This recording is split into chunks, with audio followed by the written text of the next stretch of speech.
Welcome to the book of Numbers. எண்ணாகமம் புஸ்தகத்திற்கு நான் உங்களை வரவேற்கின்றேன். இதுவரை ஆதியாகமம் 2 செஷன், யாத்திராகமம் 2 செஷன், லேவியராகமம் 1 செஷன் பார்த்திருக்கிறோம். And I trust that you have been reading Genesis, Exodus and Leviticus.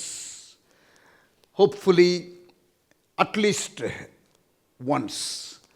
Some of you have read it few times.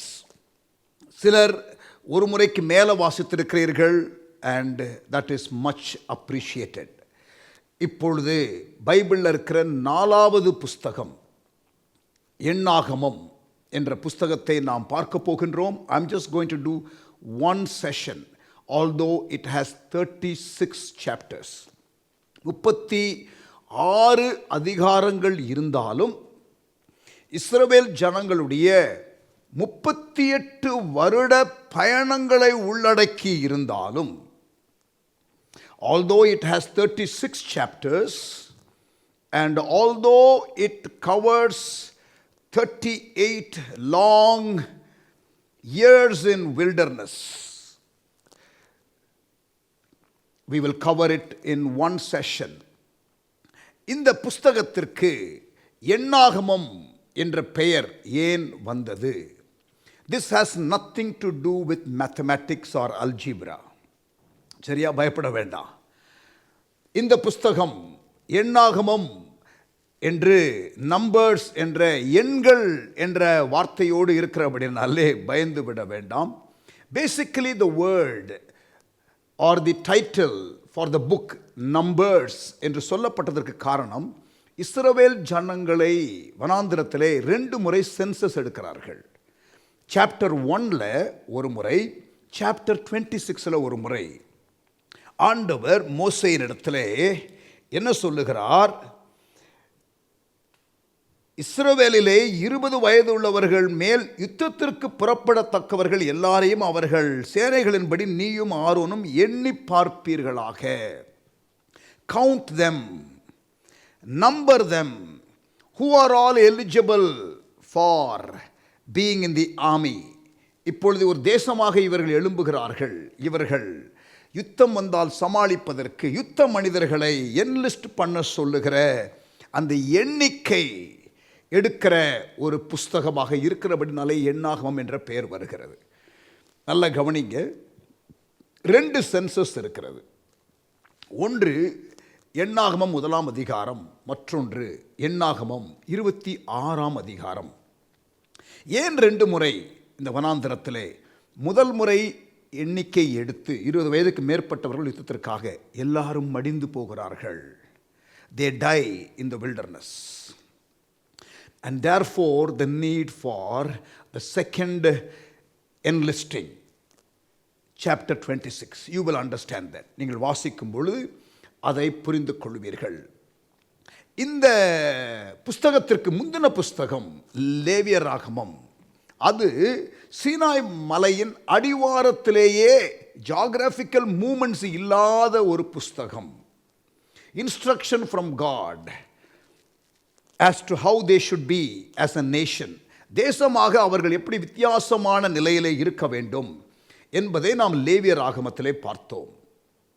In fact நீங்கள் யாத்திராகமத்தினுடைய இறுதியும் இப்பொழுது எண்ணாகமத்தின் ஆரம்பமும் ஒரே இடம்தான்.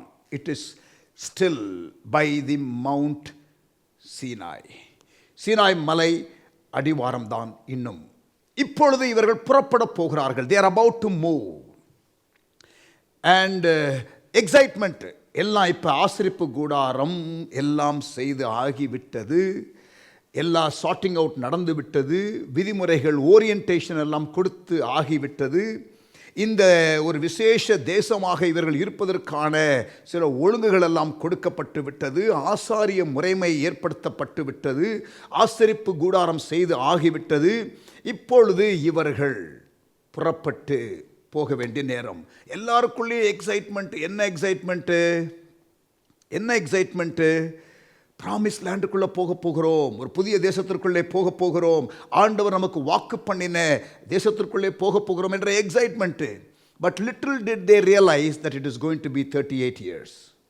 அவர்கள் 38 ஆண்டுகள் ஆகிவிடும் என்று நினைக்கவில்லை. It was not the fault of God, it was their own fault.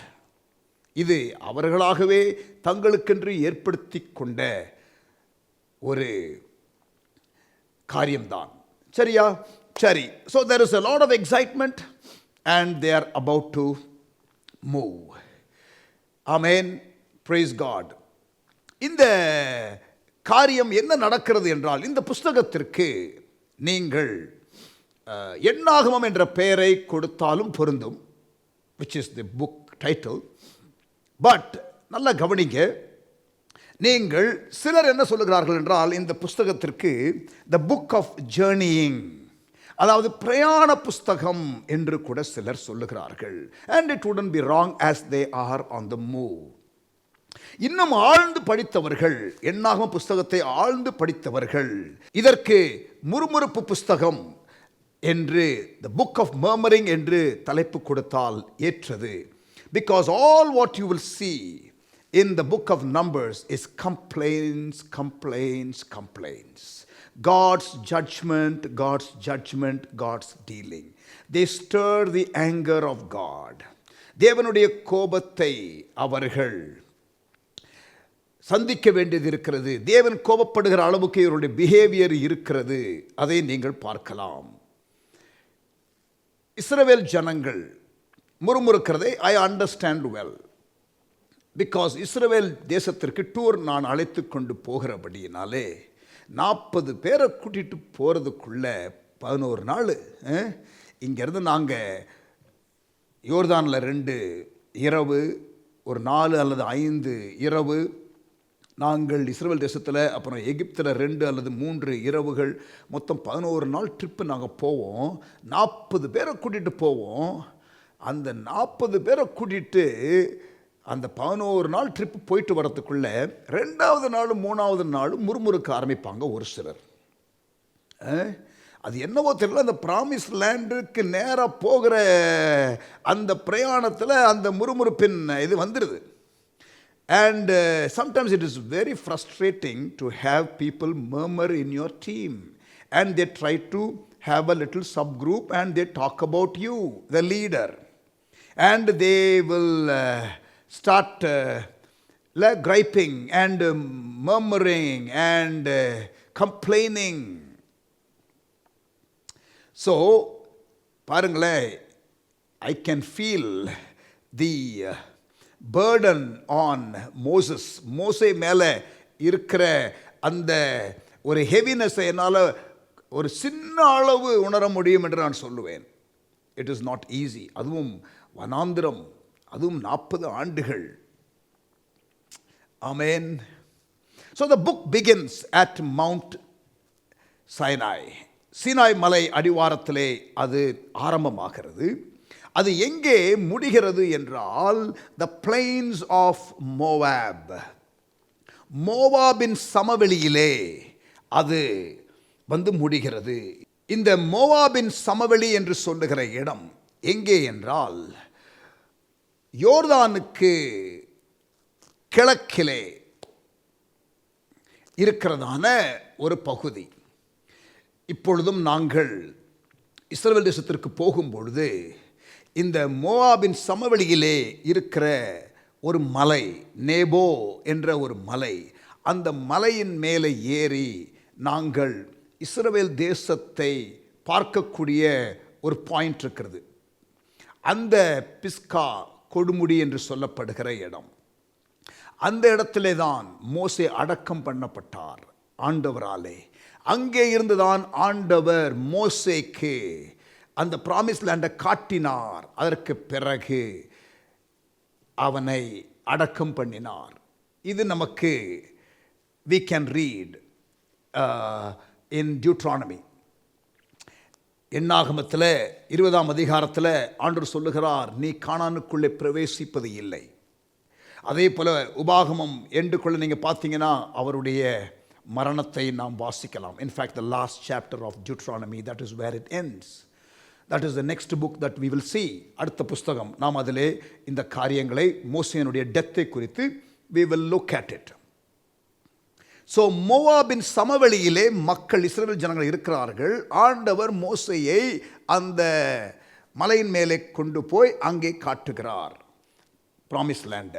சரியா? we will look at that in detail later. But Sinai மலையிலே ஆரம்பித்து இந்த பாரான் வனாந்திரத்திலே இந்த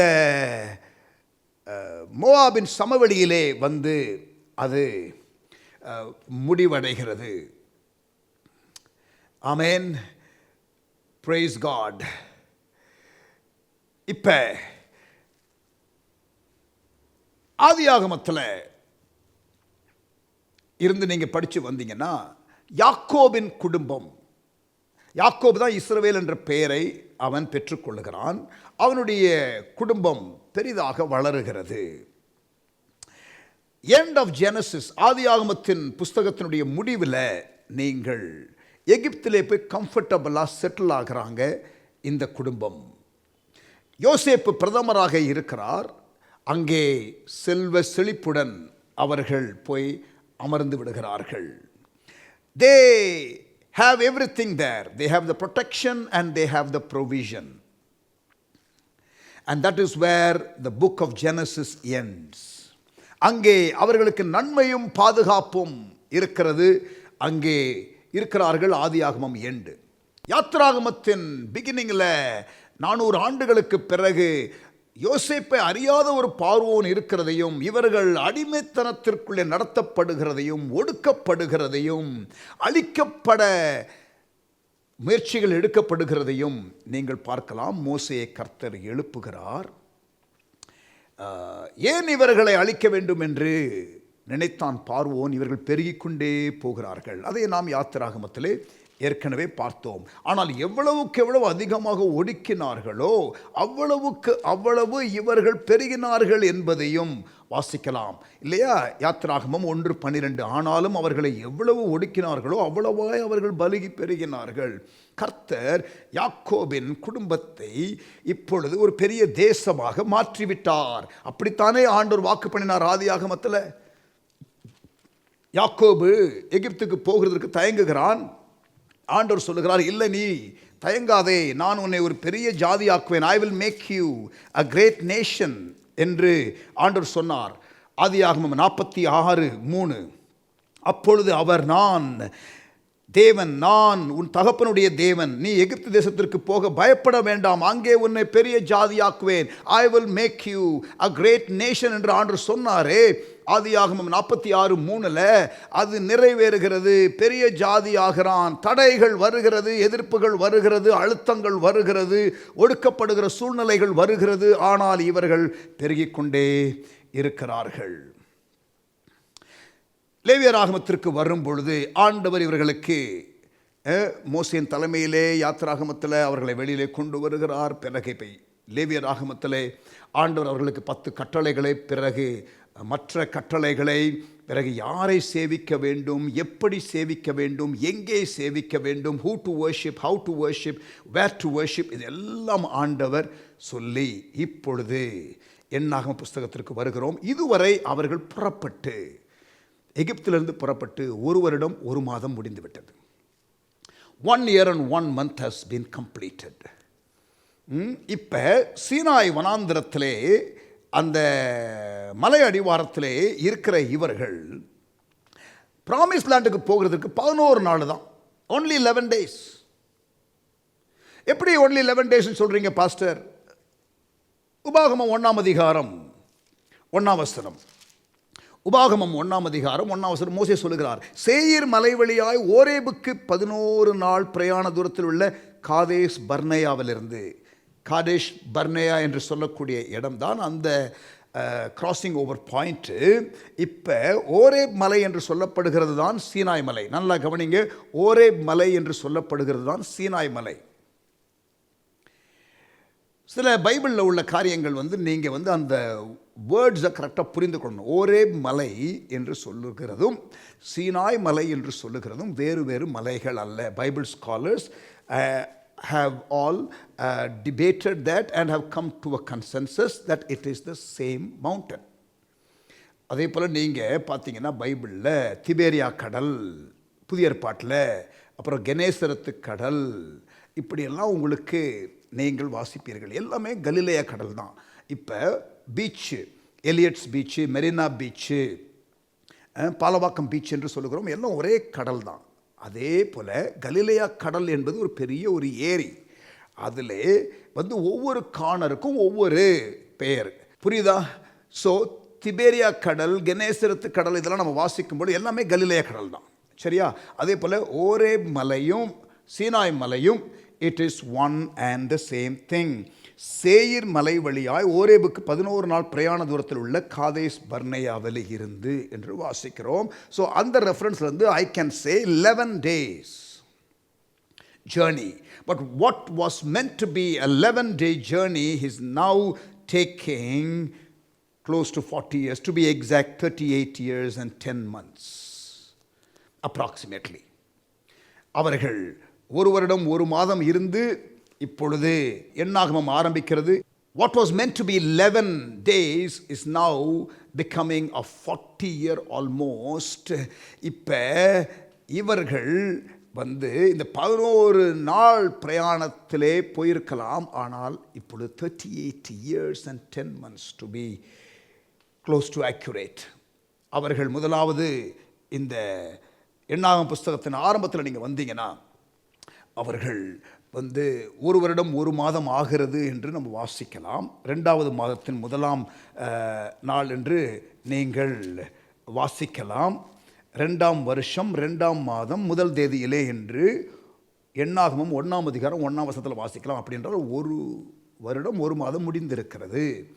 இன்னமும் கொஞ்சம் அவங்க ஆக்சுவலாக கிளம்புறதற்கு மற்ற காரியங்கள் எல்லாம் ப்ரிப்பரேஷன்லாம் இன்னும் சில காரியங்கள் இருக்கிறது. எல்லாம் பார்த்தா அதுக்கப்புறம் ஒரு 20 days ஆகிறதை நீங்கள் பார்க்கலாம். So to be close to accurate 38 years and 10 months அவர்கள் வனாந்திரத்திலே இருக்கிறார்கள். ஆமென். சீனாய் மலையிலிருந்து Kadesh Barnea, border of promise land, அங்கிருந்து தான் அந்த 12 வேவுக்காரர்களை அனுப்பினார்கள். என்னாகும் 13ஆம் அதிகாரம் நீங்கள் படித்து பார்க்கலாம். ஆனால் அவர்கள் they went round and round and round and round because they did not believe in what God had promised. சரி, இப்போ நம்ம புக்குடைய அவுட்லைனுக்கு வரலாம். 2 சென்சஸ் எடுத்ததுனாலே 1ஆம் அதிகாரத்திலே ஒரு சென்சஸ், 26ஆம் அதிகாரத்திலே ஒரு சென்சஸ், கணக்கு எடுக்கிற நேரம். ஆகவே என்னாகும் என்று சொல்லி நம்ம 2ஆக கூட பிரிக்கலாம் இந்த ஹோல் புக்கை. The first generation, chapter 1 to chapter 25. Second generation, chapters 26 to 36. New generation is being numbered in Genesis 26. One generation was numbered in Numbers chapter 1, and now since they have effectively died off, the next census in Numbers chapter 26. இன்னொரு விதமான outline உங்களுக்கு கொடுக்கலாம் என்னாகமம் புஸ்தகத்திற்கு. என்னாகமம் முதல் 4 அதிகாரம், நல்லா கவனிங்க. என்னாகமம் முதல் 4 அதிகாரம் ஆர்கனைசேஷன். முழு தேசத்தை அவர்கள் ஒழுங்குபடுத்துகிறார்கள். கோத்திரத்தின் அடிப்படையில் தலைவர்களை ஏற்படுத்தி எல்லாம் they are getting organized. அவர்கள் ஒழுங்குபடுத்தப்படுகிறார்கள். கவனிங்க, நடுவில் ஆசரிப்பு கூடாரம், சுற்றி கோத்திரங்களுடைய கேம்ப். நல்லா கவனிங்க, நடுவில் ஆசரிப்பு கூடாரம், சுற்றி நார்த் சவுத் ஈஸ்ட் வெஸ்ட் என்று அங்கே எடுத்துக்கிட்டிங்கன்னா 3 கோத்திரங்கள், 3 tribes. கவனிங்க, இந்த 4 திசையிலும் 3 கோத்திரங்கள். சரியா? இப்போ 3 கோத்திரங்கள் இருந்தாலும் அதில் ஒரு லீடு கோத்திரம் ஒன்று இருக்கும். யூதா, இசக்கார், செபுலோன் ஆகிய இந்த 3 கோத்திரம் ஒரு திசையில், அதற்கு லீடு கோத்திரம் வந்து ஜூடா. சரியா? சிங்கமுகம். பிறகு இன்னொரு சைடில் எப்ராயிம், மனாசே, பென்யமீன் ஆகிய இந்த 3 கோத்திரம். காளை முகம். லீட் கோத்திரம் எப்ராயிம். இன்னொரு பக்கம் ரூபன், சிமியோன், காத் ஆகிய இந்த 3 கோத்திரம். அந்த அடையாள சின்னம், the sign is the face of a man. Lead கோத்திரம் ரூபன். 4வது திசையில் தான், ஆஷேர், நப்தலி ஆகிய 3 கோத்திரம். லீட் கோத்திரம் தான். அவர்களுக்கு இருந்த அந்த என்சைனேஜ் வந்து ஈகிள்ஸ் ஃபேஸ்.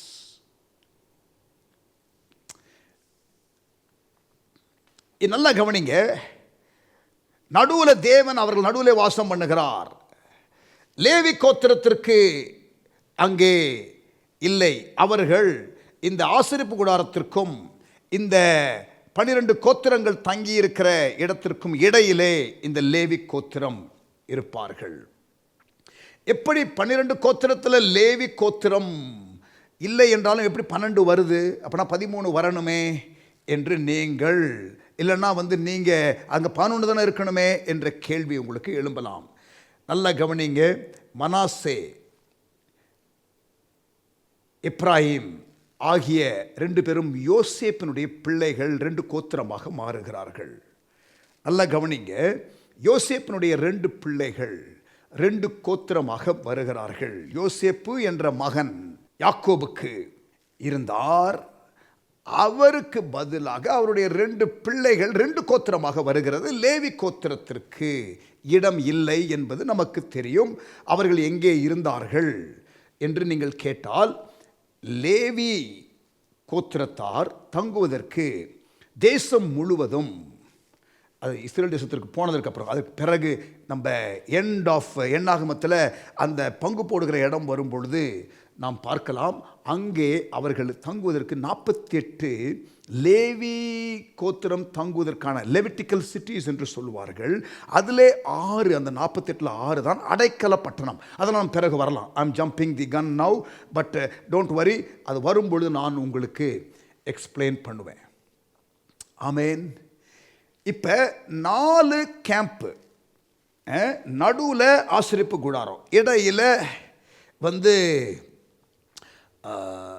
லேவியர்கள். இதை நீங்கள் மேலேருந்து ஒரு ஒரு ஒரு டாப் வியூவிலேருந்து நீங்கள் பார்த்தீங்கன்னா அது எப்படி இருக்கும் தெரியுமா? It will be like a cross. ஏன்னா ஒரு கோத்திரம் வந்து கொஞ்சம் பெரிய கோத்திரம். ஸோ அதை நீங்கள் பார்த்தீங்கன்னா ஒரு சிலுவை போல அந்த காட்சி இருக்கும்.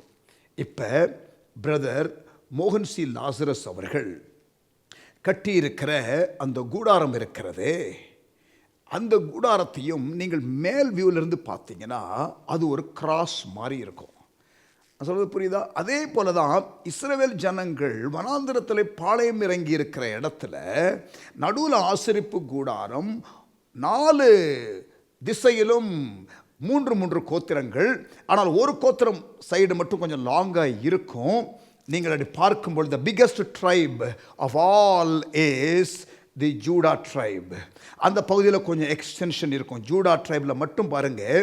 என்னாகமம் 2ஆம் அதிகாரம் 9ஆம் வசனம், எண்ணப்பட்ட யூதாவின் பாளையத்தார் எல்லாரும் தங்கள் சேனைகளின்படியே 186,400 பேர். 1,86,400 பேர். ஆனால் ஒட்டு மொத்தமாக அந்த சென்சஸில் எவ்வளோ பேர் இருந்தாங்க? என்னாகமம் 1ஆம் அதிகாரத்தில் கவனிங்க.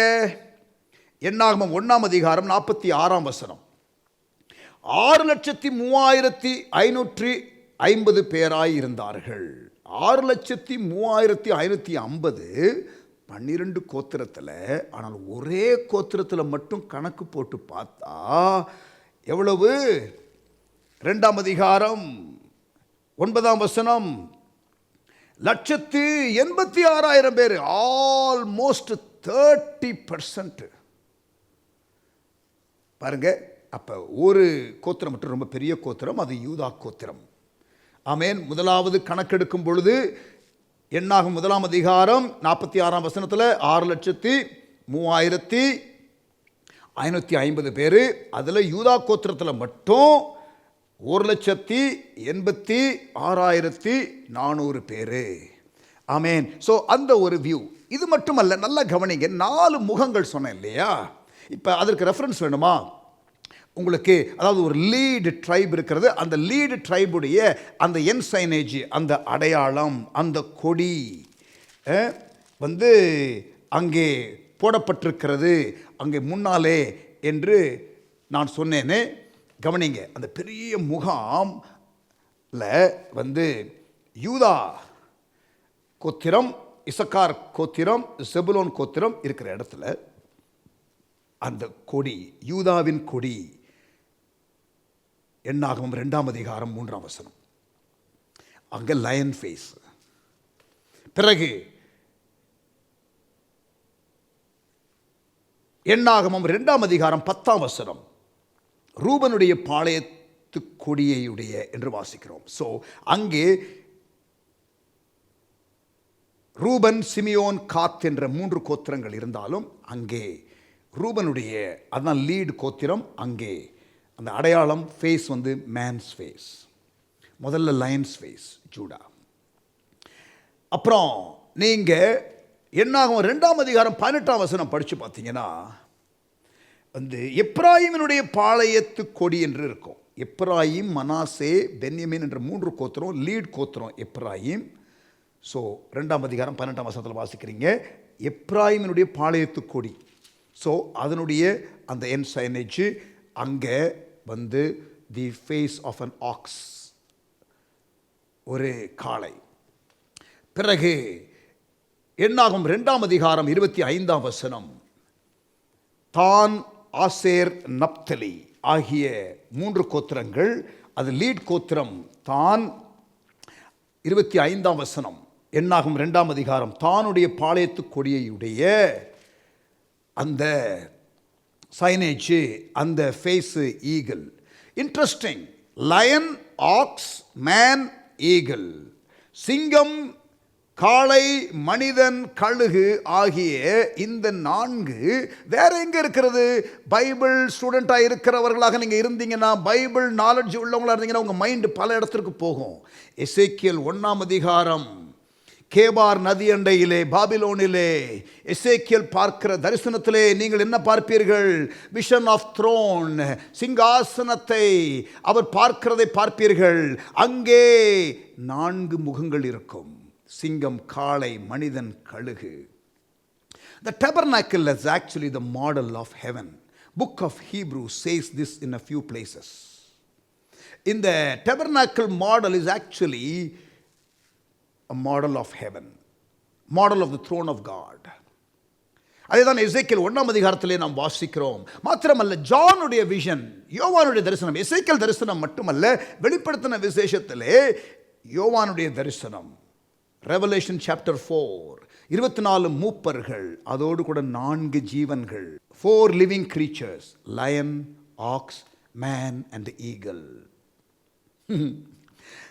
Amazing, look at the connection. இன்னும் நல்லா நீங்கள் யோசிச்சு பார்த்தீங்கன்னா 4 காஸ்பல் இருக்கிறது, மத்தேயு, மார்க்கு, லூக்கா, யோவான். இந்த 4 சுவிசேஷமும் இயேசுவை குறித்து பேசினாலும் மத்தேயு ராஜ்யத்தை குறித்து, ஒரு ராஜாவை குறித்து பேசுகிறார். இயேசுவை ஒரு ராஜாவாக, சன் ஆஃப் காட் என்று யோவானிலே, சன் ஆஃப் மேன் என்று லூக்காவிலே நீங்கள் வாசிக்கலாம். ஒரு அடிமையை போல நீங்கள் மார்க்கில் வாசிக்கலாம், ஆனால் மத்தேயுல ஒரு ராஜாவாக நீங்கள் பார்க்கலாம். ஸோ மத்தேயு சுவிசேஷம் சிங்கமுகம், மார்க்கு புஸ்தகம் இருக்கிறதுலே சின்ன புஸ்தகம், ஃபாஸ்ட் மூவிங் புக்கு, ரொம்ப ட்ரமாட்டிக்காக இருக்கும். த வேர்ட் இஸ் இம்மீடியட்லி, உடனடியாக என்ற வார்த்தை அடிக்கடியாக வரும். அந்த ரோலு வந்து, அந்த புக் வந்து the ox face of Jesus, the servant role of Jesus. Luke, son of man, son of man, மனுஷகுமாரன் என்ற வார்த்தை அடிக்கடி வரும். The face of man, the son of God என்று யோவான்ல வரும், ஈகிள் ஃபேஸு. ஸோ 4 சுவிசேஷத்தில் இந்த 4 முகங்கள், வெளிப்படுத்தின விசேஷத்தில் இந்த 4 முகங்கள், இந்த எசேக்கியேல் தரிசனத்தில் 4 முகங்கள், இந்த 4 சைடு ஆஃப் டெபர்னாக்கிளில் கோத்திரங்கள் இருக்கிற காரியத்திற்கு அந்த ஃபேஸஸ், அந்த என்சைனேஜ் வந்து இந்த 4 faces. Very very interesting. Amen, praise God. தேவன் தமது ஜனத்தின் நடுவிலே வாசம் பண்ணுகிறார். ஹல்லேலூயா. ஸோ இதெல்லாம் they are getting organized. இப்போ அவர்கள் புறப்படுவதற்கு அவர்கள் தயாராகிறார்கள். பாருங்க 33ஆம் வசனம், 2ஆம் அதிகாரம். லேவியரோ கர்த்தர் மோசேக்கு கட்டளையிட்டபடி இஸ்ரவேல் புத்திரருக்குள்ளே எண்ணப்படவில்லை. So they were not counted, they were a special category of people. இவர்கள் யுத்தம் செய்கிறவர்கள் அல்ல. இவர்கள் தேவனுக்கும் மற்ற கோத்திரத்திலே உள்ள மக்களுக்கும் இடையிலே இருக்கிற பிரீஸ்ட் ஆர்டரில் வருகிறதான ஒரு குடும்பம். சரி, இப்போ நான் சொன்ன முதல் 4 சாப்டரு வந்து ஆர்கனைசேஷன், ஒழுங்குபடுத்தி கொள்ளுகிறார்கள். எப்படி ஒழுங்குபடுத்துகிறார்கள் வாசிக்கலாம். எண்ணாகமம் 1ஆம் அதிகாரம் முதல் 4 வசனம் வாசிக்கிறேன். இஸ்ரவேல் எகிப்து தேசத்திலிருந்து புறப்பட்ட 2ஆம் வருஷம் 2ஆம் மாதம் 1 தேதியில் கர்த்தர் சீனாய் வனாந்திரத்தில் இருக்கிற ஆசரிப்பு கூடாரத்தில் மோசேயை நோக்கி, நீங்கள் இஸ்ரவேல் புத்திரரின் முழு சபையாய் இருக்கிற அவர்கள் பிதாக்களுடைய வீட்டு வம்சங்களில் உள்ள புருஷர்களாகிய சகல தலைகளையும் பேர் பேராக எண்ணி தொகையேற்றுங்கள். இஸ்ரவேலிலே 20 வயது உள்ளவர்கள் முதல் யுத்தத்திற்கு புறப்படத்தக்கவர்கள் எல்லாரையும் அவர்கள் சேனைகளின்படி நீயும் ஆரோனும் எண்ணி பார்ப்பீர்களாக. ஒவ்வொரு கோத்திரத்துக்கும் ஒவ்வொரு மனிதன் உங்களோடு இருப்பானாக. அவன் தன் பிதாக்களின் வம்சத்துக்கு தலைவனாய் இருக்க வேண்டும். ஸோ ஒரு லீடர், ஒரு ட்ரைபு, அந்த ட்ரைபில் எவ்வளோ பேர், come on, enlisted, get yourself organized. So chapter 1 to 4 was organization. ஆனால் 5ஆம் அதிகாரத்திலிருந்து 25ஆம் அதிகாரம் வரை டிஸ்ஆர்கனைசேஷன், ஒழுங்கீனம். 1லிருந்து 4 ஒழுங்குபடுத்துதல், 5லிருந்து 25ஆம் அதிகாரம் ஒழுங்கீனமாகுதல், பிறகு 26லிருந்து 36 மறுபடியும் ஒழுங்குபடுத்துதல். ஸோ இந்த அவுட்லைன்லேயே நீங்கள் பார்க்கலாம். Chapters 1 to 4 organization, chapters 5 to 25 disorganization, and you will discover why. And the chapters 26 to 36 reorganization with a new set of people. Amen. Chapter 5 disorganization begins.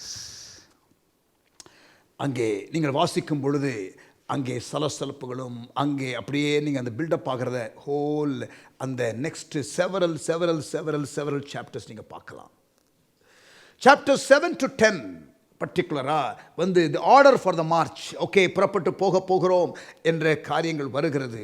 நீங்கள் ஒன்றை அறிந்து கொள்ள வேண்டும். இங்கே வந்து பகலிலே மேகஸ்தம்பத்தையும் இரவிலே அக்னி ஸ்தம்பத்தையும் வைத்தார். என்னது இது? அது வந்து டெம்பரேச்சர் ரெகுலேட்டர் என்று சொல்லலாம், ஏர் கண்டிஷனர் மாதிரி. வனாந்திரத்தில் மக்களுக்கு பகலில் வந்து மேகஸ்தம்பமும் இரவிலே அக்னி ஸ்தம்பமும். And it was moving on its own. யாரும் கண்ட்ரோல் பண்ணல அதை. Divine guidance. When cloud moved, they moved as well. Imagine you being in the tent. நீங்கள் அந்த டென்ட்டில் ஒரு ஆளாக இமேஜின் பண்ணி பாருங்களேன். ஏதோ ஒரு கோத்திரத்தில் திடீரென்று சொல்கிறார்கள், ஐயா மேகம் எழும்புகிறது, மூவ் ஆகிறது, எல்லாரும் பேக் பண்ணுங்க, கிளம்புங்க, we are about to move. Next stop எங்க? We don't know when the cloud stops. எவ்வளவு தூரம் நம்முடைய destination,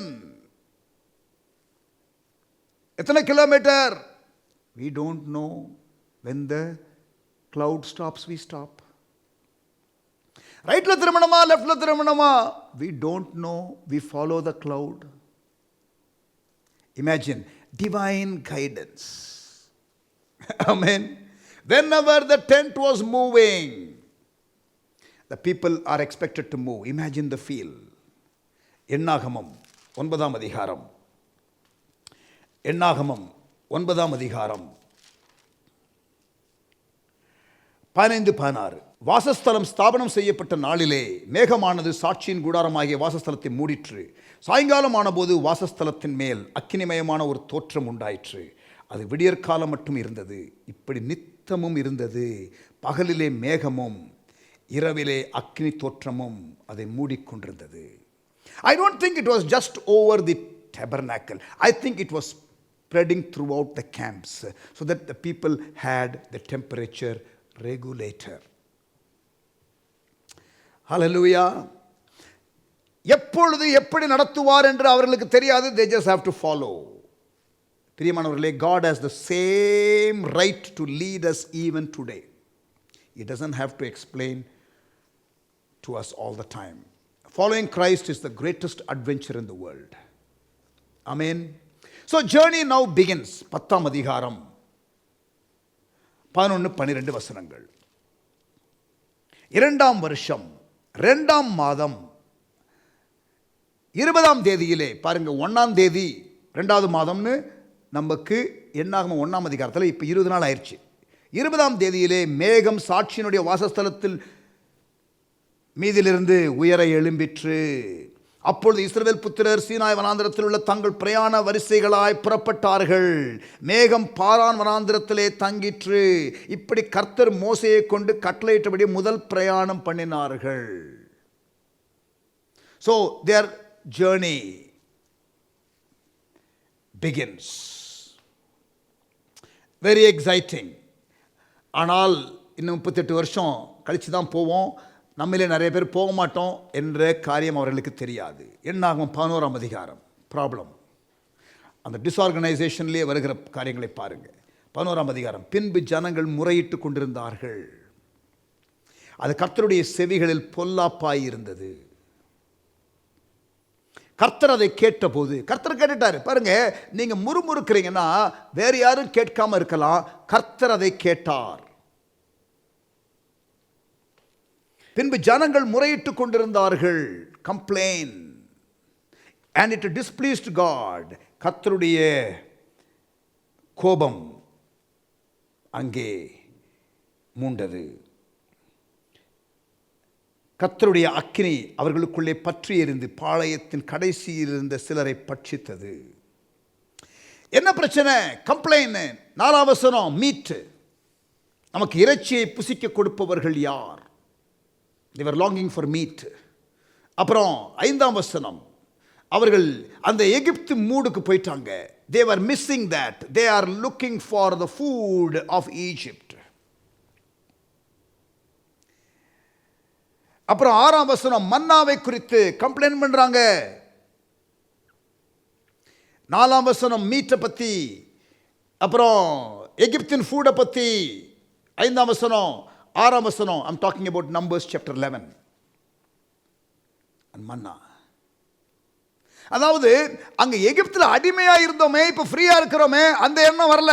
See, when you go through some challenges, you always remember the good things of the past. You don't quite fully remember. சொல்லுவாங்க selective memory டிசார்டர்னு. இது ஒரு வியாதி. அந்த மாதிரி இஸ்ரவேல் ஜனங்களுக்கு. And the complaint became contagious. It even reached Moses' family and leadership. Allah கவனிங்க பிரியமானவர்களே, murmuring is contagious. முறுமுறுப்பு, சந்தேகம், பயம் ஆகிய இந்த காரியங்கள் எல்லாம் தொத்து வியாதி மாதிரி பரவிரும். 10 வேவுக்காரர்கள் ரிப்போர்ட் கொண்டு வர்றாங்க. நீங்க இதிலே நீங்க இன்னும் கொஞ்ச நேரம் கழிச்சு பார்க்கலாம். அதை மக்கள் நம்பிட்டாங்க. கண்டேஜியஸ். சந்தேகம், முடியுமா முடியாதா அப்படிங்கிற கேள்வி எழுப்பிட்டாங்க. It spread very fast. Contagious. முறுமுறுக்கிற வியாதி, அதனால தான் முறுமுறுக்கிறவங்களோடு சேரக்கூடாது. அது தொற்று வியாதி போல, நீங்கள் கேர்ஃபுல்லாக இருக்கணும். ஆமென். It spread so fast that it even reached Moses' home.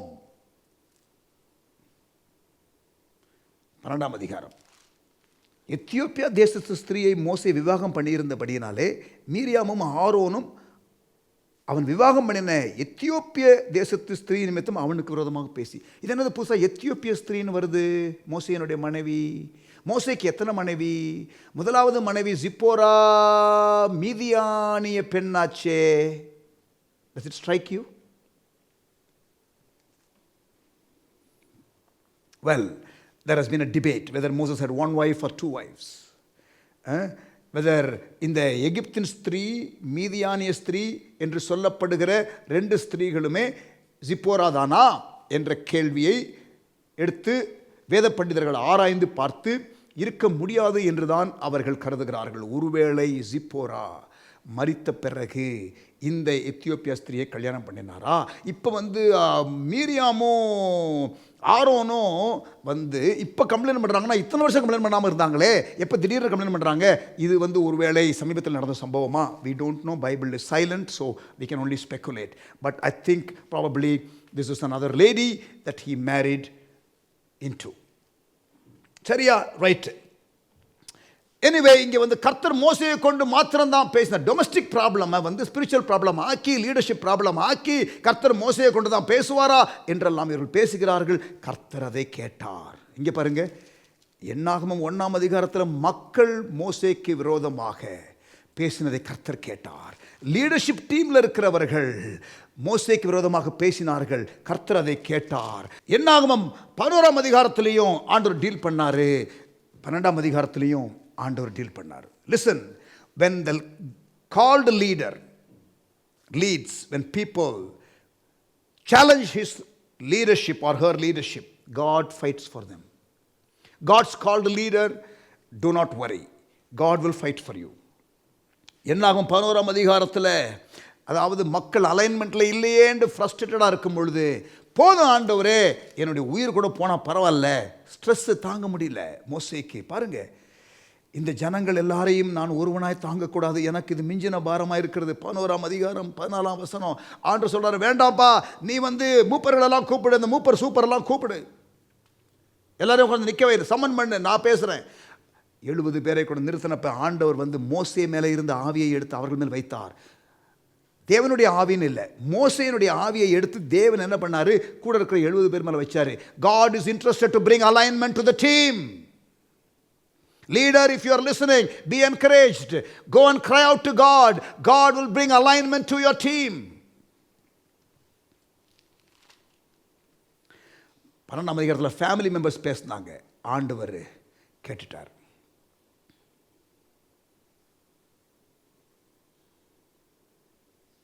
Hallelujah. Miriam குஷ்டரோகி ஆகிறாள். God's judgement. ஆமென். அதற்கு பிறகு நீங்கள் தள்ளி வந்தீங்கன்னா, if you come a little later, கோராகின் புத்திரர் சிலர் எழும்பி கம்ப்ளைண்ட் பண்ணுறாங்க.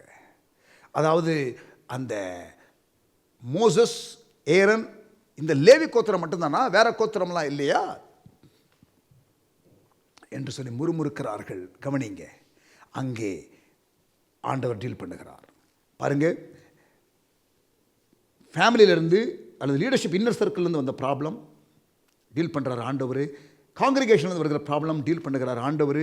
அப்புறம் லீடர்ஷிப்பை ஒட்டுமொத்தமாக கொஸ்டின் கேட்குற ஒரு டீமு ஆண்டவர் அவர்களை போட்டு சாத்துகிறார். Amen. You will read all that as you keep reading. மோசேக்கும் ஆரோனுக்கும் விரோதமாக கூட்டம் கூடி, 16ஆம் அதிகாரம், ரிபெலியன் அகேன்ஸ்ட் லீடர்ஷிப். அந்த கோராகின் அந்த காரியத்து நிமித்தம் அழிந்தவர்கள் ஏராளம். 16ஆம் அதிகாரத்தில் படிச்சு பாருங்க. ஆனால் நல்லா கவனிக்கணும், கோராகின் அந்த ஹோல் ஃபேமிலி டிஸ்ட்ராய் ஆகலை. ஒரு சிலர் தப்பினார்கள். அவர்கள் சிலர் சங்கீதம் எழுதினார்கள். நீங்கள் சங்கீதம் படித்து பார்த்தீங்கன்னா கோராகின் புத்திரர் எழுதின சங்கீதம்னு இருக்கும். சரியா? when we come to Psalms probably we will look at that. Amen. Very, very interesting. Amen. People are complaining. So முறுமுறுப்பின் புஸ்தகம் என்று சொன்னேன், பிரயாணத்தின் புஸ்தகம் என்று சொன்னேன். ஹல்லேலூயா. now என்னாகமம் 13ஆம் அதிகாரம். இது நமக்கு தெரிஞ்ச ஸ்டோரி. ஆண்டவர் 12 வேவுக்காரர்களை ஒவ்வொரு கோத்திரத்திலிருந்தும் ஒவ்வொரு நபரை எடுத்து நீ வேவு பார்க்க அனுப்பு என்று மோசே கிட்டே சொல்லுகிறார். ஆண்டவர் என்ன சொன்னார்? 2ஆம் வசனம் என்னாகும் 13:2, நான் கொடுக்கும் கானான் தேசத்தை கொடுப்பனா கொடுக்க மாட்டேனா என்று பார்த்து வாருங்கள் என்று சொல்லவில்லை, கொடுக்கும் கானான் தேசத்தை என்று சொன்னார். பட் சேட், கொடுக்கும் கானான் தேசத்தை என்று ஆண்டவர் சொல்லியிருந்தாலும் அந்த வார்த்தையை கிளியராக கேட்டு ஃபாலோ பண்ணாததுனால அவர்கள் சுதந்திரிக்க முடியுமா முடியாதா என்ற சந்தேகத்திற்குள்ளே வந்துவிட்டார்கள். என்னாகமம் 13ஆம் அதிகாரமும் 14ஆம் அதிகாரத்தையும் நீங்கள் படித்து பாருங்கள். ஆண்டவரே கோபம் வருகிறது. இவர்கள் அந்த 10 வேவுக்காரர்களோட ரிப்போர்ட்டை தான் எல்லாரும் நம்புகிறாங்க. இங்கே பாருங்க, மெஜாரிட்டியை தான் மக்கள் நம்புவாங்க. மெஜாரிட்டி வின்ஸ் என்பது கிடையாது. நம்முடைய தேசம், உலகத்தில் பல தேசங்கள் ஜனநாயக அரசு என்று சொல்கிறோம். What is the rule of democracy? Majority rules, majority wins. இங்கே கூட பாருங்க, மெஜாரிட்டி தான் 10 வேவுக்காரர்கள் சொன்னது தான் எடுபட்டது. ஆனால் majority is not always correct. As a serious Bible student, as a serious God perspective thinker, you must know this. Not always majority is right. God always has his faithful remnant. ஆண்டவர் எப்பொழுதும் உண்மையான ஒரு மீதியான கூட்டத்தை வைத்து தான் செயல்படுகிறார். ஆமென். இவர் வந்து கொடுத்த ரிப்போர்ட் என்ன ரிப்போர்ட்டு? அவர்களெல்லாம் ராட்சதர்கள், நாங்கள் பயந்தோம். அவர்கள் பயந்தார்கள் தெரியுமா உங்களுக்கு? படித்து பாருங்க. யோசுவா 2ஆம் அதிகாரம் 9-11. இப்போ வாசிக்க வேண்டாம், ஆனால் எழுதி கொள்ளுங்க. யோசுவா 2ஆம் அதிகாரம் 9-11. ராகாப் என்ன சொன்னா? இப்படி ஒரு கூட்டம் வர்றாங்க என்று சொல்லி நாங்களெல்லாம் பயந்தோம் என்று தான் சொல்லுகிறாள். Fear of Israelites fell upon us என்று சொல்லுகிறாள். காட் பெர்ஸ்பெக்டிவ்ல பார்க்காதது தான் இந்த 10 வேவுக்காரர்களுடைய பிரச்சனை. இங்கே பாருங்க, ஒவ்வொரு சாப்டரை கொடுத்து என்னாகும் 11ஆம் அதிகாரம், 12ஆம் அதிகாரம், 13, 14 இல்லையா? அதுக்கு முன்னால் நமக்கு உள்ள சில சாப்டர்ஸ் ஒவ்வொன்றையும் எடுத்து ஆழ்ந்து பைபிள் ஸ்டடி பண்ண முடியும். Okay, we have dramatic stories in this book, but the overview என்று வரும் பொழுது nothing much to share, because if we go into the details of the story we will run out of time. அது எப்பொழுது நாம் பண்ணலாம் என்றால், நம்ம நம்பர்ஸை குறித்து ஒரு புக் ஸ்டடி பண்ணும் பொழுது we will get into details. இந்த முழு என்னாகும் புஸ்தகத்தை நீங்கள் எடுத்து பார்த்தால் 3 முக்கியமான கூட்டத்தை நீங்கள் அடையாளம் கண்டு கொள்ள வேண்டும். The entire people of Israel என்ற ஒரு கண்ணோட்டம். இன்னொன்று அந்த லேவி கோத்திரம். அதை நீங்கள் ட்ராக் பண்ணிக்கிட்டே வாங்க. நீங்கள் வாசிக்கும்போது லேவி கோத்திரம், they seem to be a little special breed and God has a plan for them. So அதை நீங்கள் கொஞ்சம் ட்ராக் பண்ணிக்கிட்டே வாங்க. சரியா? ஒட்டுமொத்தமான இஸ்ரவேல் ஜனங்கள், அப்புறம் அந்த லேவி கோத்திரம், then God himself. What God does, இவர்கள் ஒவ்வொரு முறையும் இவர்கள் ரியாக்ட் பண்ணும்பொழுது காட்ஸ் ரியாக்ஷன் என்ன? அவர் வந்து ஒரு கூட்டத்தை டீல் பண்ணுறாரு, ஒரு கூட்டத்தை ஸ்பேர் பண்ணுறாரு, ஒரு கூட்டத்தை டீல் பண்ணுறாரு, ஒரு கூட்டத்தை ஸ்பேர் பண்ணுறாரு. there is always a sorting out, there is always a sorting out. கடைசியில் எல்லாரையும் ஒரு பக்கம் அழித்தாலும் என்னாகும் புஸ்தகத்தில் ஆண்டவர் ஒரு கூட்டம் புதிய தலைமுறை வருகிறதே, அவர்களுக்கு ஒரு ஃபேர் ஆப்பர்ச்சுனிட்டி ஆண்டவர் கொடுக்கிறார். God's faithfulness continues. His promise and covenant continues. அதை நீங்கள் பார்க்கலாம். அவர்கள் அங்கிருந்து என்னாகமம் புஸ்தகத்தில் 13ஆம் அதிகாரத்தில் அங்கிருந்து திராட்சை குலையை கொண்டு வருகிறார்கள். என்னாகமம் 13, இஸ்ரவேல் புத்திரர் அங்கே அறுத்த திராட்சை குலைகள் நிமித்தம் அவ்விடம் எஸ்கோல் பள்ளத்தாக்கு எண்ணப்பட்டது. ஸோ எஸ்கோல் பள்ளத்தாக்கிலிருந்து பெத்லஹேமை விட்டு தூரம் இல்லை, ரொம்ப தூரம் இல்லை, அங்கே இருக்கிற எஸ்கோல் பள்ளத்தாக்கிலிருந்து ஒரு பெரிய திராட்சை குலையை அவர்கள் சுமந்து கொண்டு வருகிறார்கள். இன்றைக்கும் மினிஸ்ட்ரி ஆஃப் டூரிசமோட சிம்பிள் என்ன தெரியுமா? இஸ்ரேலுக்கு 2 பேர் அப்படி அந்த திராட்சை கொலையை தூக்கி கொண்டு வருகிறது தான் இன்றைக்கும் இஸ்ரேல் தேசத்தினுடைய tourism symbol. 2 men carrying grape bunch, symbol of Israel for ministry of tourism. 10 பேர் நெகட்டிவ் ரிப்போர்ட்டு, 12 பேர் positive report. Is majority always right? No. Failing to see God perspective. கொடுக்கும் கானான் தேசத்தை என்று ஆண்டவர் சொன்னார், அதை புரிந்து கொள்ளவில்லை. என்னாகும் 14ஆம் அதிகாரம், டிசிஷன் being made. மக்கள் 10 பேருடைய ரிப்போர்ட்டை தான் நம்புகிறார்கள். God's judgment comes. ஆண்டவர் சொல்றாரு, கிட்டத்தட்ட யாத்திராகம் 32, 33, 34 எல்லாரையும் அழிச்சிடறேன்ப்பா, நான் உன்னிலிருந்து ஆரம்பிக்கிறேன்ப்பா என்று சொல்லுகிறது போல ஒரு சம்பவம். கவனிங்க, 14ஆம் அதிகாரம் 11ஆம் வசனம். கர்த்தர் மோசேயை நோக்கி, எதுவரைக்கும் இந்த ஜனங்கள் எனக்கு கோபம் உண்டாக்குவார்கள்? தங்களுக்குள்ளே நான் காட்டின சகல அடையாளங்களையும் அவர்கள் கண்டும் எதுவரைக்கும் என்னை விசுவாசியாது இருப்பார்கள்? நான் அவர்களை கொள்ளை நோயினால் வாதித்து சுதந்திரத்திற்கு புறம்பாக்கி போட்டு அவர்களை பார்க்கலும் உன்னை பெரிதும் பலத்ததுமான ஜாதியாக்குவேன். நான் உன்னை பெருசாக்குறேன்டா, மறுபடியும் உன்னதை ஸ்டார்ட் பண்ணுறேன்டான்னு ஆண்டவர் கிட்டத்தட்ட யாத்திராகம் 32 சொன்னது போல சொல்லுகிறதை நீங்கள் நினைவு கூறலாம். ஆனால் அங்கே ஜெபித்தது போல மோசே ஜெபிக்கிறான். You can read Numbers chapter 14.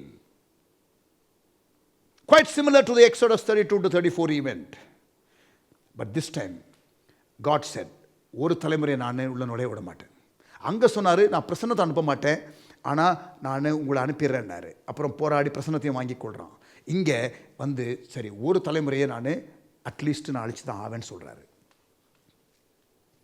20ஆம் வசனம் பாருங்க, என்னாகும் 14. அப்பொழுது கர்த்தர் உன் வார்த்தையின்படி மன்னித்தேன், ஆனால் என்ன பண்ண மாட்டேன், ஒரு கூட்டத்தை அவர்கள் சுதந்திரிக்க விட மாட்டேன். ஏன்னா 10 முறை என்னை பரீட்சை பார்த்தார்கள். பாருங்க 22ஆம் வசனம். Repeatedly they were testing God. இங்கே பாருங்க, வனாந்தரம் எதுக்கு தெரியுமா ஆண்டவர் இஸ்ரவேல் ஜனங்களை கொண்டு வந்தது? காரணம், இவர்களுடைய உள்ளத்தில் இருக்கிறதை இவர்கள் அறிந்து கொள்வதற்கு, டெஸ்ட் பண்ணுவதற்கு. உபாகமம் 8ஆம் அதிகாரம் 2ஆம் வசனம். உபாகமம் 8ஆம் அதிகாரம் 2ஆம் வசனம். உன் தேவனாகிய கர்த்தர் உன்னை சிறுமைப்படுத்தும் படிக்கும் தம்முடைய கட்டளைகளை நீ கைக்கொள்வாயோ கைக்கொள்ள மாட்டாயோ என்று அவர் உன்னை சோதித்து உன் இருதயத்தில் உள்ளதை நீ அறியும் படிக்கும். உன்னை இந்த 40 வருஷம் மூலம் வனாந்திரத்தில் நடத்தி வந்த எல்லா வழியும் நினைப்பாயாக. உன்னை 40 years வனாந்திரத்தில் வச்சது காரணம், நீ உன் இருதயத்தில் இருக்கிறத அறிந்து கொள்ளணுங்கிறதுக்காக தான். நீ என்ன பண்ண தெரியுமா, நீ ஆண்டவர் சோதிக்கிற. God wants to test you in times of wilderness, but you know what, in times of wilderness we test God. And that was the guilt of the people of Israel. And we read that in Psalms. அவர்கள் பரீட்சை பார்த்து அவர்கள் செத்து போனார்கள் என்று 1 கொரிந்தியர் 10ஆம் அதிகாரத்திலையும் வாசிக்கிறோம். ஆமென். The next 22 chapters. கானானுக்குள்ள போக வேண்டியது. They goes in circle and circle and circle and circle.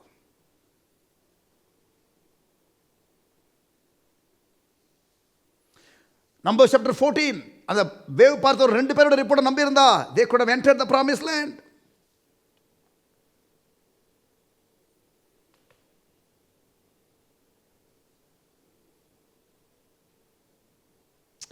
ஆமென். என்னாகமம் 15ஆம் அதிகாரம் 1ஆம் வசனம் 2ஆம் வசனம். கர்த்தர் மோசேயை நோக்கி, இந்த சம்பவத்திற்கு பிறகு நீ இஸ்ரவேல் புத்திரருடைய சொல்ல வேண்டியது என்னவென்றால், நீங்கள் குடியிருக்கும்படி நான் உங்களுக்கு கொடுக்கும் தேசத்திலே நீங்கள் போய் சேர்ந்த பின்பு இந்த ரிமைனிங் குரூப்.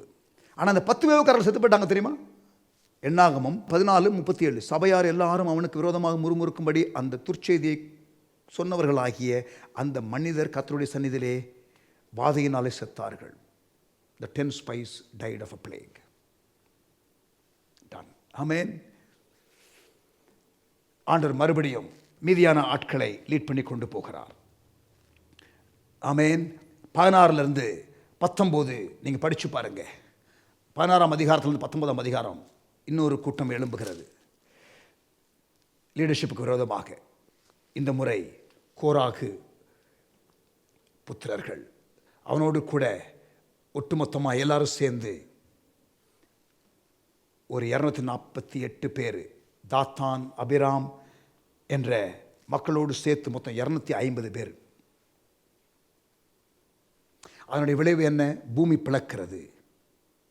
மக்கள் விழுந்து சாகிறார்கள். Not a good scene. They divided the people of God. So God said, I will divide the land. I will divide the earth. Come on. Die. 16-19 இந்த டென்ஷன். 20ஆம் அதிகாரம் chapter 20. chapter 20. மோசேயும் ஆரோனும் கோபப்பட்டு கன்மலையை பார்த்து பேசச் சொன்னால் இவர்கள் பேசவில்லை. இவர்கள்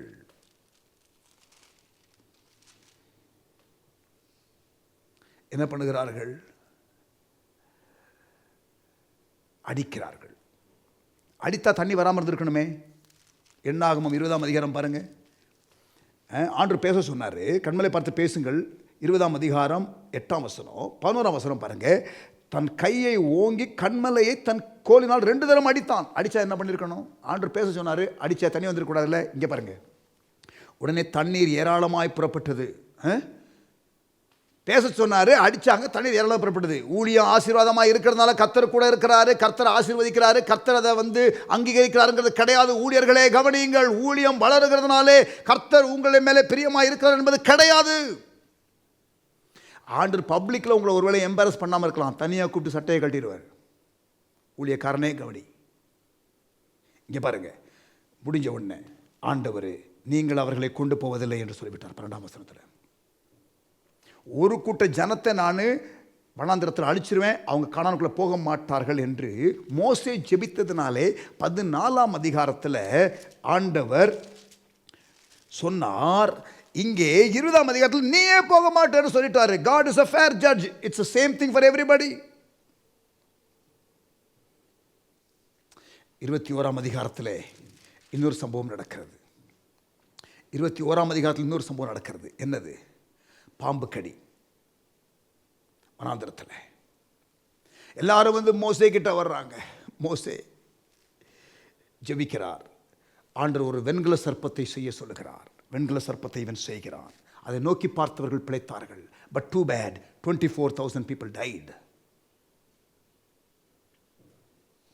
So a lot of events which we can unpack by itself. யோவான் சுவிசேஷத்தில் நீங்கள் பாருங்கள், யோவான் 3ஆம் அதிகாரம் 16ஆம் வசனம். தேவன் தம்முடைய ஒரே பேரான குமாரனை விசுவாசிக்கிறவன் எவனோ அவன் கெட்டு போகாமல் நித்திய ஜீவனை அடையும்படிக்கு அவரை தந்துள்ளி இவ்வளவாய் உலகத்தில் அன்பு கூர்ந்தார் என்று வாசிக்கிற வசனம் இருக்கிறதே. அதுக்கு முந்தின வசனம் என்னது? யோவான் 3:14. சர்ப்பமானது மோசேயினால் வனாந்திரத்திலே உயர்த்தப்பட்டது போல மனுஷகுமாரனும் உயர்த்தப்பட வேண்டும். ஆமென். ஸோ அது இயேசு சிலுவையில் அடிக்கப்படுகிறதற்கும் அதை நோக்கி பார்ப்பதற்கும் உள்ளதான ஒரு சம்பவமாக இருக்கிறதை நாம் பார்க்க முடியும். God is so faithful. ஒவ்வொரு டைமும் பாருங்க, தப்பு பண்ணால் ஜெபம் பண்ணால் ஒரு வே ஆஃப் எஸ்கேப். தப்பு பண்ணால் ஜெபம் பண்ணால் ஒரு வே ஆஃப் எஸ்கேப். பாருங்கள், அங்கே முறுமுறுத்தார்கள், அங்கே ஒரு மரம். அப்புறம் முறையிட்டார்கள், மோசே ஜெபித்தான், அந்த மாறா இடத்துல ஒரு கிளை வெட்டி உள்ள போடுகிறார். பரிகாரம். இப்படியே த்ரூ அவுட் பார்த்தீங்கன்னா God's faithfulness is also seen. நான் சொன்ன தெரியுமா, இஸ்ரவேல் ஜனங்கள்னு படிங்க, லேவின்னு படிங்க, அப்புறம் வந்து தேவன்னு படிங்க. You will look at all that very very interesting book. Lots of events, lots of famous stories. அடுத்த சாப்டருக்கு நீங்கள் வந்தீங்கன்னா சாப்டர் 22 to 25 என்னாகும் 22 25 வந்தீங்கன்னா நமக்கு பிலேயாம், பாலாக், கழுதை பேசுகிற story. We have read this in the Sunday school. ஆமென். பிலேயாம் என்ற வார்த்தை 59 முறை பைபிளில் வருகிறது. காசுக்காக ஊழியம் செய்கிற ஊழியக்காரனுக்கு ஒரு எச்சரிப்பு. ஆண்டவர் சொல்லாததை சொல்ல முற்பட்டான். கழுதையை கொண்டு ஆண்டவர் பேசுகிறார். பாருங்க, ஆண்டவர் மறுபடியும் வேறு யாரோ ஒருத்தங்க சபிக்கிறதற்காக நினைச்சாலும் ஆண்டவர் ஆசீர்வதிக்கிற தேவன். அந்த உண்மையை நாம் தொடர்ந்து பார்க்கிறோம். God's faithfulness. பாலாக் என்ற ராஜா பிலேயாமை அழைத்து அவன்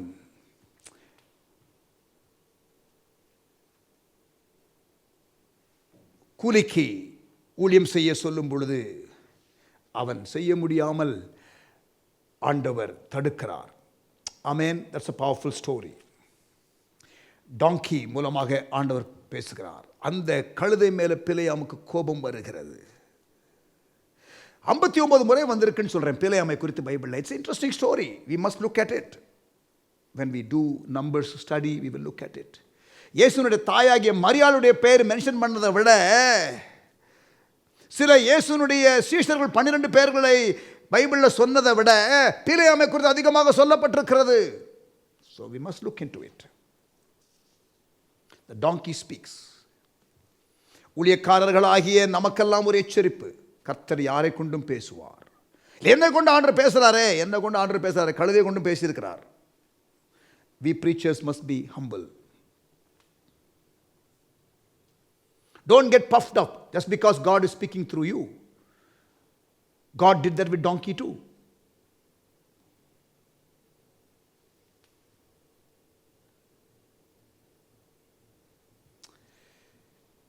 Amen. Praise God. Speaking blessings. ஆண்டவருடைய உண்மையை மறுபடியும் பாருங்கள். கிருபையா ஆண்டவர் நடத்துகிறார்.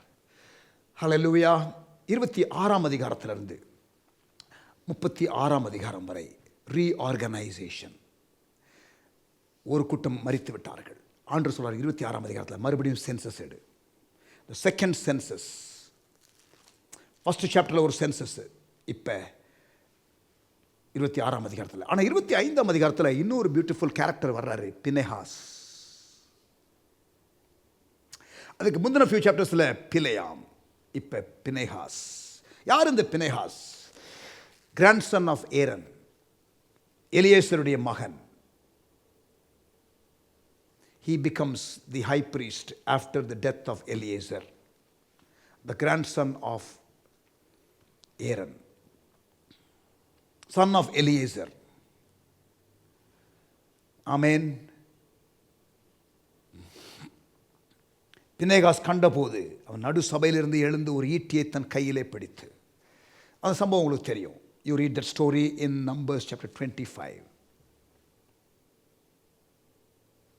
பினேகாஸ் என் நிமித்தம் அவர்கள் நடுவிலே பக்தி வைராக்கியம் காண்பித்ததனால் என்று ஆண்டவர் சொல்லுகிறார். பினேகாஸின் பக்தி வைராக்கியம், அது நிமித்தம் இஸ்ரவேல் புத்திரர் மேல் உண்டான என் உக்கிரத்தை திருப்பினேன் என்று கர்த்தர் சொல்லுகிறார்.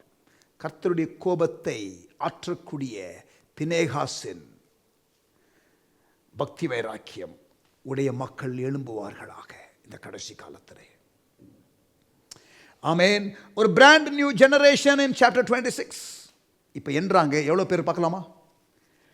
இப்பொழுது எண்ணும் பொழுது 6,01,730 பேர்.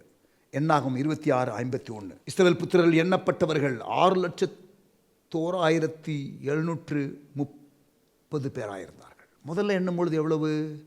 6,03,550. எண்ணாகமம் 1:46. Compare Numbers 146 with Numbers 26:51. Almost same figure தான் வருது இல்லையா? In fact a drop in number by a few thousand. ஒரு 1,800 பேர், சம்திங் லைக் தட், ஒரு ட்ராப் வருது. பட் எத்தனை பேருக்கு இல்லை, இது 20 வயசுக்கு மேலே உள்ளவங்க செத்து போயிட்டாங்க இல்லையா? ஸோ 0% பயாலஜிக்கல் growth மாறி அந்த காரியங்கள் இருக்கிறது. Reorganisation, brand new generation. ஆண்டவர் 20ஆம் அதிகாரத்திலே மோசே கிட்ட சொல்லிட்டாரு, நீ இறந்துருவேன், கானானுக்குள்ள பிரவேசிக்க மாட்டேன். So the next leader was going to be Joshua. So God is preparing Joshua through Moses. இப்போ 31ஆம் அதிகாரத்தில் 31ஆம் அதிகாரம் அதுலேயே ஒரு செக்மெண்ட்டு 31-36. அந்த லேண்டெல்லாம் இப்போ ஒவ்வொரு கோத்திரத்திற்கும் ப்ராமிஸ் லேண்டுக்குள்ளே போகும்பொழுது எந்தெந்த இடம் என்று ஒதுக்குகிறார்கள். யோர்தானுக்கு மேற்கில் இருக்கிற இடம் 9 கோத்திரத்திற்கும், இங்கே இந்த பக்கம் கிழக்கிலே 2 கோத்திரத்திற்கும் என்று பிரிக்கப்படுகிறது. ஏனென்றால் இங்கே கிராஸ் பண்ணுறதுக்கு முன்னாடி எங்களுக்கு இந்த இடத்த கொடுத்துருங்க அப்படிங்கிறாங்க எல்லாரும். எங்கள் இடத்துக்கு நல்லா இருக்குது, எங்கள் ஃபீல்டெல்லாம் நல்லா இருக்குன்னு சொல்லிட்டு சொல்கிறார் மோசே. ரைட்டு கொடுக்குறேன், ஆனால் நீங்கள் என்ன பண்ணணும்? நீங்கள் உள்ளே வந்து யுத்தம்லாம் பண்ணி அங்கே எல்லாரும் செட்டில் ஆகிற வரைக்கும் இருந்து அதுக்கப்புறம் நீங்கள் இங்கே வாங்க. நீங்கள் இங்கே வந்து கம்ஃபர்டபுளாக அங்கே இருக்கிறதான சவால்களில் சந்திக்க மாட்டேன்னு சொல்கிறது நியாயம் கிடையாது என்று சொல்கிறார்கள். அப்படி ஒருவேளை நீங்கள் இருந்தால் உங்கள் பாவம் உங்களை தொடர்ந்து பிடிக்கும் என்ற ஒரு ஃபேமஸான ஸ்கிரிப்சர் இருக்குல்ல, your sin will find you out என்ற ஒரு வசனம் நமக்கு இருக்குல்ல. அது எந்த கான்டெக்ஸ்டில் வருகிறது? இந்த கான்டெக்ஸ்டில் தான். எங்களுக்கு இங்கேயே கொடுத்துருங்க, நாங்கள் வந்து உள்ள வரலை என்று அவர்கள் சொல்லுகிறார்கள் இல்லையா? 32ஆம் அதிகாரம் 6ஆம் வசனம். உங்கள் சகோதரர் யுத்தத்திற்கு போகையில் நீங்கள் இங்கே இருப்பீர்களோ? இங்கே இருக்கிறேன்னு சொல்றீங்களே, உங்கள் பாவம் உங்களை தொடர்ந்து பிடிக்கும் என்று 23ஆம் வசனத்தில் வாசிக்கிறோம். 32:23. இது எந்த கான்டெக்ஸ்டில்? நீங்கள் யுத்தத்திற்கு கூட வராமல் இருந்தால், யுத்தத்திற்கு போகிறவர்களுக்கு சப்போர்ட் பண்ணாமல் இருந்தால், இன்ஃபேக்ட் இப்போ இதை வந்து மாடர்ன் டே அப்ளிகேஷன் நான் எப்படி கொண்டு வருவேன்னா, மிஷினரியாக போகிறவர்களை, மிஷினரியாக போகாதவர்கள், சேஃபாக இருக்கிறவர்கள், அங்கே போய் அவர்களுக்கு கொடுக்க வேண்டிய சப்போர்ட்டை கொடுக்காமல் இருக்கிறவர்கள் உங்கள் பாவத்தில் இருக்கிறீர்கள் என்ற அளவிற்கு நான் இதை குறித்து, மிஷன்ஸை குறித்து பேசும்பொழுது சொன்னதை நீங்கள் ஞாபகப்படுத்தி பார்க்கலாம். 33ஆம் அதிகாரம் குறிப்பாக த நேம்ஸ் ஆஃப் பிளேசஸ், அந்த ஜேர்னி லாக், அவர்கள் கடந்து வந்த காரியங்கள். 34ஆம் அதிகாரம் அந்த பவுண்டரிஸ். 34:13 படித்து பார்த்தீங்கன்னா அந்த 9 கோத்திரத்தை குறித்ததான தகவல்கள். The book ends with the new generation at the brink of Jordan River. யோர்தான் நதி முனையில் இந்த கோத்திரம் இருக்கிறது, மோவாபின் சமவெளியில், ஓவர்லுக்கிங் ஜெரிகோ. இங்கே பாருங்க, மோவாபின் சமவெளி, நடுவில் நேபோ மலை, அப்படியே தள்ளி வந்தீங்கன்னா யோர்தான் நதி, அப்புறம் ப்ராமிஸ் லேண்டில் ஜெரிகோ, எரிகோ பட்டணம். அந்த லைன் மோசே இந்த மலைக்கு மேலே தான் நின்று பார்த்தான், ஆண்டவர் அவனை அடக்கம் பண்ணினார். இந்த பக்கம் கிழக்கில் இருக்கிற இடம்தான் மோவாபின் சமவெளி. இப்பொழுது இங்கே வந்து விட்டார்கள். தட் இஸ், இன்னும் இவர்கள் இன்னும் மோசே மலையிலே போய் பார்க்கவில்லை, மோசே போய் மலையிலே பார்த்த பிறகு மரிக்கவில்லை, இன்னும் அடக்கம் பண்ணப்படவில்லை. அதோடு கூட இந்த எண்ணாகம புஸ்தகம் இந்த 38 years ஜேர்னி முடிகிற ஸ்டேஜ் வரைக்கும் வருகிறது. they have not crossed river Jordan as yet. இன்னும் யோர்தானை கடக்கவில்லை, இன்னும் அவர்கள், இன்னும் மோசே மரிக்கவில்லை. ஆனால் மோசேயின் மரணம் முன்னறிவிக்கப்பட்டு விட்டது. ஒரு new generation at the brink of the promised land இருக்கிறார்கள். that is where the book of Numbers ends. பிரியமானவர்களே, every Christian is on a journey. எகிப்திலிருந்து விடுதலை ஆகிறது ரட்சிப்பு. எல்லாம் கவனிங்க, எகிப்திலிருந்து விடுதலை ஆகிறது ரட்சிப்பு. கானான் என்பது ஆண்டவர் நமக்கு கொடுக்குற பலன். லைஃப் ஒழுங்காக இருந்தால் தான் அது நமக்கு கிடைக்கும். எகிப்திலிருந்து வெளியில் வருகிறது ரட்சிப்பு. ஆனால் வனாந்திரத்தில் உள்ள பிரயாணம் நம்ம கிறிஸ்தவ ஜேர்னி. ப்ராமிஸ் லேண்ட் என்பது ஆண்டவர் நமக்கு கொடுக்குற reward.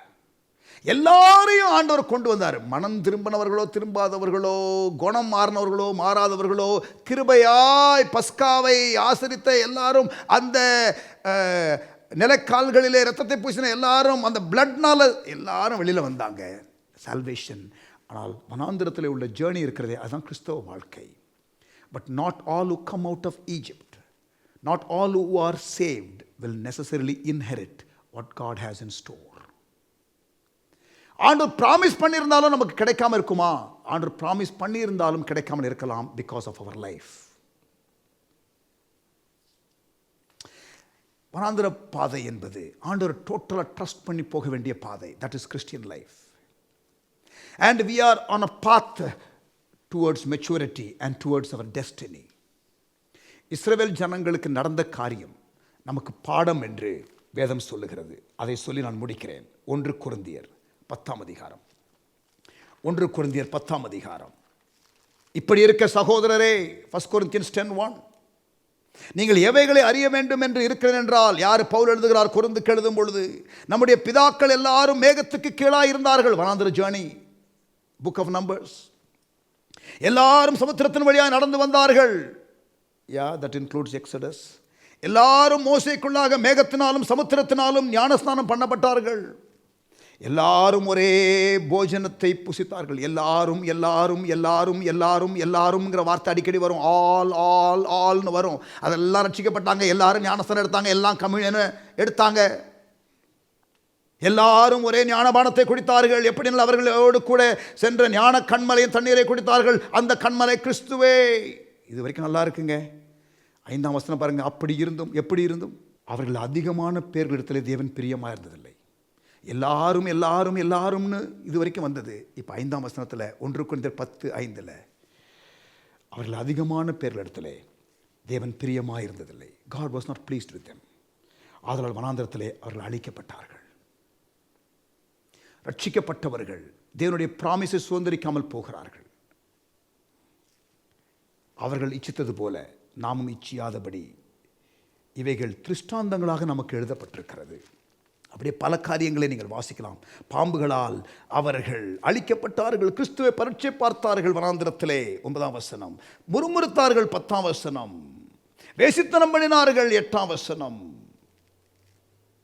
The summary of the book of Numbers to some extent you can read here. 11ஆம் வசனம். இவைகள் எல்லாம் திருஷ்டாந்தங்களாக அவர்களுக்கு சம்பவித்தது. உலகத்தின் முடிவு காலத்தில் உள்ள பிரியமான கர்த்தருடைய பிள்ளைகளே கவனிங்க. உலகத்தின் முடிவு காலத்தில் உள்ள நமக்கு எச்சரிப்பு உண்டாகும்படி எழுதப்பட்டும் இருக்கிறது. This is written for us as a warning. திருஷ்டாந்தங்களாக கொடுக்கப்பட்டிருக்கிறது. இப்படி இருக்கத்தனை நிற்கிறவன் எவனும், அல்லது நிற்கிறேன் என்று எண்ணுகிறவன் எவனும் விழாதபடி எச்சரிக்கையாயிருக்க கடவன். Let us be warned by this story. As you read Numbers, look at yourself.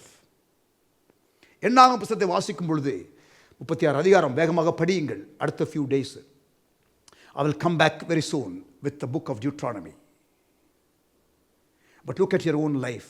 ரட்சிக்கப்பட்ட பிறகு உங்கள் லைஃப் எப்படி இருக்கு? ரட்சிக்கப்பட்டவர்கள் லைஃப் எப்படி இருக்கு பாருங்க. சுதந்திரிக்க முடியாமல் போகிறார்கள். People of God, listen. இன்னும் ஒரு வசனம் வாசிக்கிறேன். சங்கீதம் Psalm verse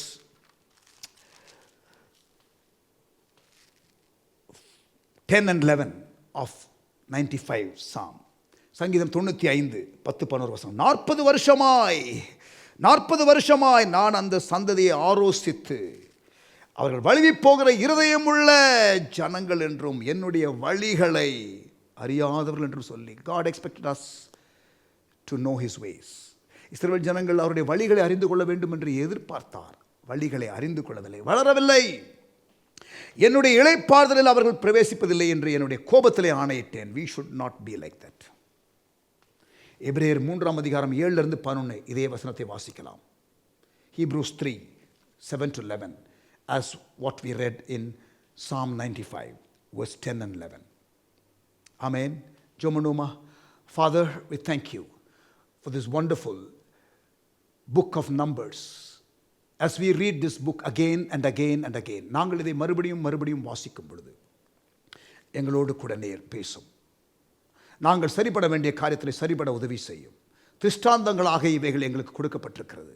உலகத்தின் முடிவு நாட்களில் இருக்கிற நாங்கள் ஆண்டவரே எச்சரிக்கை அடையும்படி இவைகள் கொடுக்கப்பட்டிருக்கிறது. ஆகவே நிற்கிறேன் என்று எண்ணுகிற எவனும் விழாதபடி எச்சரிக்கையாக இருக்கும்படி இவைகளை கொடுத்திருக்கிறீர். இதை வாசிக்கும் பொழுது உணர்வுடைய உம்முடைய வழிகளை எப்படியாவது அறிந்து கொள்ள உதவி செய்யும். இயேசுவின் நாமத்தில் பிதாவே, ஆமென். People of God, enjoy the book of Numbers. ஆமென். சீக்கிரத்திலே உபாகம புஸ்தகத்தோடு கூட சந்திக்கிறேன். Happy reading the book of Numbers.